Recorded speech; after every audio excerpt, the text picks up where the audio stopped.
যে আপনাকে সহযোগিতা করার জন্য আমাদের তারেক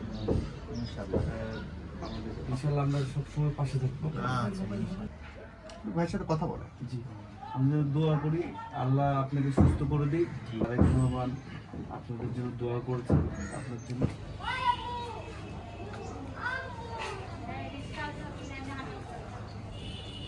আরিফুল ইসলাম মালা, তিনি দীর্ঘদিন ধরে ক্যান্সারে আক্রান্ত।